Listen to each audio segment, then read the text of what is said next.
Hi, welcome to Have Roots, Will Travel. My name is Lisa Elvin Stoltari, and I am a genealogist and a passionate traveler. This past year, we've been traveling back in time to examine les filles du roi, the king's daughters, and trying to understand what made them special. So we've been taking each one of them and profiling them to understand what they brought to Quebec and Canada, and indeed in some instances, North America. So what started out as a very special project a year and a bit ago, just looking at my own, has mushroomed into this large project. We're on episode 119. There are about 700 in total, so we have a long way to go. So let's get started. But before we do, I want to remind you to subscribe to the channel if that's something you'd like. Click on the notifications on there. And don't forget, I have a website called haverootswilltravel.com. And on it, I have the page and the link for all the previous episodes I've done. So in case you want to check out what I've done prior, you check that out. Also, if there are some filles du roi that you don't see, please note it in the comments below. Let me know what I can do. So I'll put them on the list. They'll all get done eventually, but when is a question of viewer requests. So with that, let's get started and find out our filles du roi of this episode. So today we are featuring Marie Richard. She's a viewer request. I don't have her in her file, so I thank this viewer for recommending this particular filles du roi. Let's find out more about Marie and where she comes from. So Marie is born in Nogent-sur-Seine in France. You can see on the left hand of your screen, I've circled the Grand Est region of France. So you can see it's really, really far away and touching Germany and Belgium and all of that. And her département, remember there's regions, and then there's département, which are like counties. So she's in the county or département of Aube. Now, Nogent-sur-Seine is a commune. Remember that commune means township in north-central France. And in 859, just to give you an idea of the history of this place, the area was founded by monks who had their villa here. Their villa of Nogent du Pégasse du Morveau. That's the whole name. The richness of the city's history through the Middle Ages is replete with battles and major events. Nogent-sur-Seine became a renowned place for duchesses and queens to build their own castles. So you can imagine the kind of historical travel you could do in this area. Now, Saint Laurent is the church where, and that's the church where I featured, is the church where Marie was probably baptized, and it dates from the 15th century. And on the bottom right is just a picture of Nogent-sur-Seine. And remember that Nogent-sur-Seine means Nogent on the Seine River. So it is literally on the Seine River in terms of being right next to it. So that's where it gets its name. So upon her mother's death, she left for New France at about age 22. She sailed on Le Saint Jean-Baptiste, and she arrived in Quebec on the 30th of June, 1669. Who did she select, and who selected her? So the man that she selects and who selects her, his name was Antoine Donnet, and he was born in 1641 in Luçon, in the ancient province of Poitou, which is now part of the Pays de la Loire. I've noted it in that circle on the upper left. And then in the upper right is the département, the county, Vendée is where it is. Now, Luçon is a town in that southern part of the Vendée department, and it's best known for the cathedral that I show you. This is where Antoine would have been baptized. And then on the upper, or the bottom left, I should say, it's kind of like the picturesque. You can actually see the church in the background.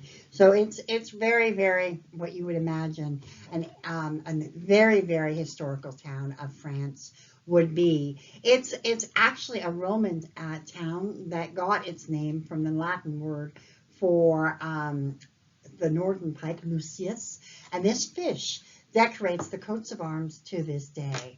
And so during the Dark Ages, a monastery was founded here. The Normans and the Vikings fought over it.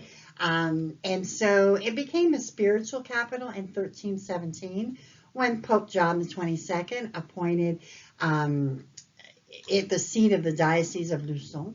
And it's perhaps really famous for Cardinal Richelieu and its association with him. And he was the Bishop of Luçon. So that's the kind of connection, a very historical place. And so the Cathedral of Notre Dame, it's just an amazing, amazing place. The church organ actually was donated by Napoleon III. There's a statue of Richelieu that stands outside. So it's definitely a place to go if this is your, if this is your ancestor. So Antoine would enlist at La Rochelle in 1659. What do I mean by enlist? I mean that he signed a contract saying, okay, I will be your hired hand, your engagé, for a period of X, usually 3 years. You'll pay me a certain salary. At the end of that, I will get either land or I will get certainly get my freedom, and I get the opportunity to stay in New France or return to France. So he was a servant for Médard Chouard de Groussery in 1662. We know that. By 1666 and 67, he's listed as a volunteer in Trois-Rivières. So he somehow landed that gig, if you will. He was obviously kind of just working his way through New France. On the 24th of August, 1669, in Boucherville, they signed a contract. So Antoine and Marie were married, but we do not have a copy of their marriage record. We know the contract was signed that day based on the contract and all of that, all the records of that, but we don't know the actual marriage record. So, and we do know that it was in Boucherville that they signed the contract. So let's find out how they build their lives. So they end up in Boucherville, and that's kind of where they settle. So they can be classified as pioneers of this town. Boucherville, to give you a little bit of information, was founded as a seigneurial parish in 1667 by Pierre Boucher, for whom the city was later named. Obviously, Pierre Boucher, we have a picture of him on the left, and then we have the statue of him that is in Quebec City, actually, but I like to include it. He originally comes from Normandy, France, and having lived in Quebec City and Trois-Rivières, where he was the governor, Boucher moved to the Percé Islands by the southern shores of St. Lawrence, where he founded Boucherville. The first Catholic church of the village of Boucherville was built in 1670. The church was made of wood and was eventually replaced in 1712 by a building made of brick. It was replaced in 1801 by the current Saint Famille Church that you see on your upper right. On your upper left is a picture of what Boucherville looks like from the shore, if you will.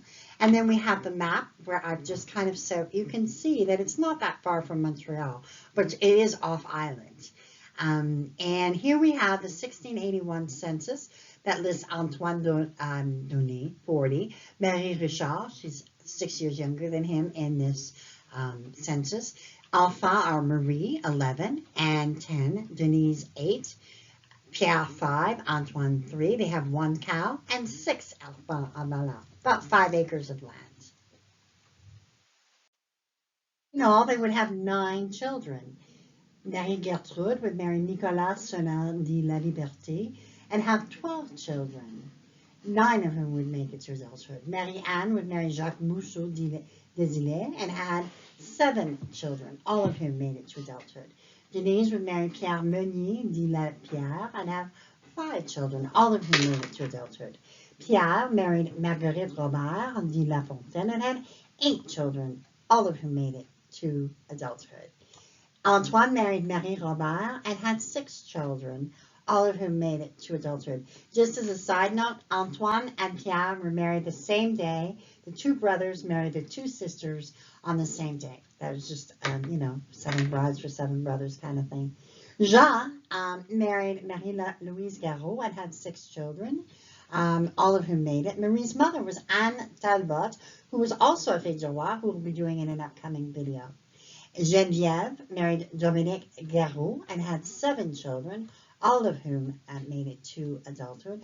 Joseph would die in infancy, and Louis married Marie-Charlotte Jeannot and had 5 children, all of whom made it to adulthood.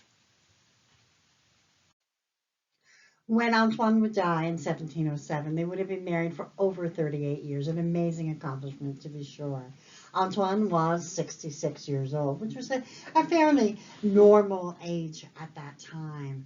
Marie would pass away 6 years later, also at 66 years of age.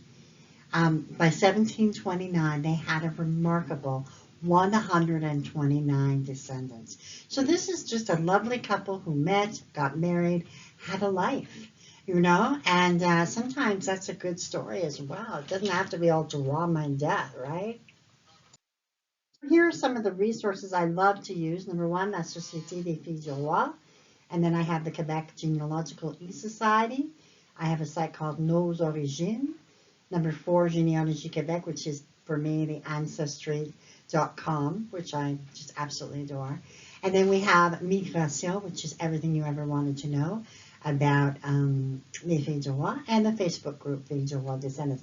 I've listed all of the addresses for you to have a look at so that you can get to know and explore a little bit more about some of the resources out there to really help you with your Quebec and your Filles du Roi research. So with that, we end episode 119. Marie Richard and Antoine Donnet really had a remarkable life where they simply had children and were able to build and be pioneers in one spot, Boucherville. I am sure that those descendants need to go to Boucherville and just explore what contribution they made. So Marie, you lived a remarkable life. You gave to us, and we are grateful for your contribution and for your sacrifice. And you are remembered. Until I see you on episode 120, au revoir.